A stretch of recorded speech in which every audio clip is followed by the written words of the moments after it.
Pensemos nisto por um momento. Trocar uma escola centenária em Zurique por uma sala de aula em Assunção. Parece uma loucura, não é? Pois, para um número cada vez maior de famílias europeias, esta é a jogada mais inteligente que poderiam fazer. Hoje, vamos perceber exatamente porquê e como é que o Paraguai se está a tornar, quase de repente, num centro de inovação educacional. Vamos a isso? Ora bem, esta citação diz praticamente tudo. Não estamos a falar de um êxodo em massa. Atenção, é um movimento muito mais calculado, quase debaixo do radar. São famílias que olham para o futuro e chegam à conclusão de que, bem, os mapas educativos tradicionais já não servem. Estão literalmente a redesenhar o seu próprio caminho. Então, o que é que está a disputar esta mudança? Tudo se resume a uma expressão: uma crise de conformidade.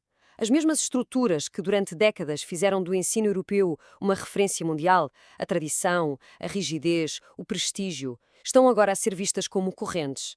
Correntes que prendem os alunos a um passado que, sejamos honestos, já não existe. Este quadro mostra o conflito de uma forma perfeita. De um lado, temos um castelo de tradição, sólido, mas inflexível. Do outro, um mercado global que exige agilidade, pensamento multicultural e a capacidade de criar, não apenas de seguir. O abismo entre estes dois mundos está a tornar-se intransponível para muitas famílias. E aqui estão os sintomas desta crise. Preto no branco. Estamos a falar de currículos que parecem ter sido desenhados para a era industrial. Um foco quase obsessivo em memorizar para testes padronizados que acabam por ignorar competências que hoje são essenciais, como a criatividade ou a resiliência. E qual é o resultado? Alunos que podem ser brilhantes no papel, mas que estão completamente desfasados do mundo real, da economia digital. Mas, como se costuma dizer, toda crise gera uma oportunidade. E a oportunidade, neste caso, surge onde menos esperava, na América do Sul. Vamos ver como é que o Paraguai deixou de ser uma opção alternativa para se tornar o centro de uma nova estratégia educacional.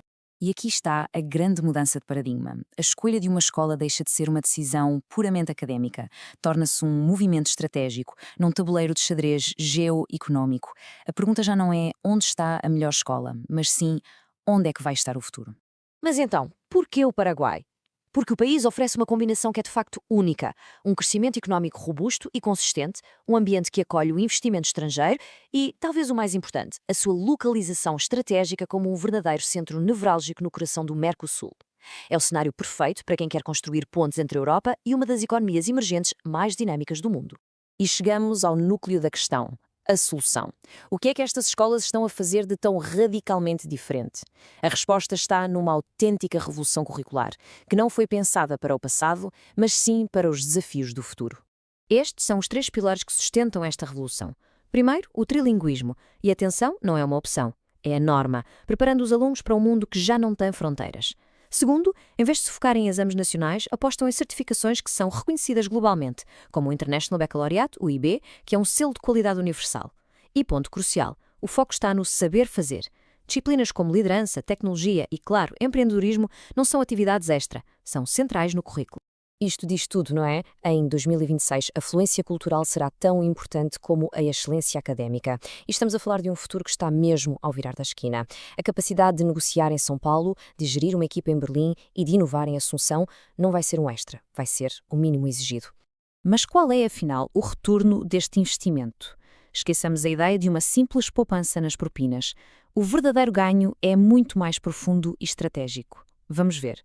O primeiro grande retorno é invisível, mas imensamente valioso, a rede de contactos. Em vez de se conectarem apenas com a elite europeia, estes alunos estão a construir laços com os futuros líderes empresariais da Alemanha, do Brasil, da Argentina. Estão a criar uma rede da fronteira sul que será o seu maior ativo profissional.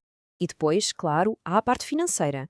Como se pode ver nesta tabela, tanto o custo de vida como as propinas são significativamente mais baixos. Mas a questão aqui não é só poupar dinheiro. É sobre libertar capital que pode ser reinvestido na própria educação. Pensemos num bootcamp de programação, numa viagem de estudo a Silicon Valley ou até no capital inicial para a primeira startup. A educação, de repente, expande-se para muito além da sala de aula.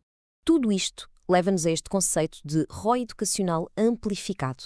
O retorno do investimento já não se mede apenas em notas ou em poupanças. É um multiplicador. Soma as competências do século XXI, uma rede de contactos pan-americana e um posicionamento estratégico único no mundo. O resultado é um perfil profissional que é exponencialmente mais valioso. E é nisto que tudo se resume. Posicionamento global. A educação deixa de ser um destino final para se tornar o ponto de partida. É a ferramenta que está a ser usada para uma inserção estratégica numa das economias mais promissoras do mundo e, a partir daí, construir um futuro verdadeiramente global. E assim, ficamos com esta pergunta no ar. Será este o futuro da educação de elite?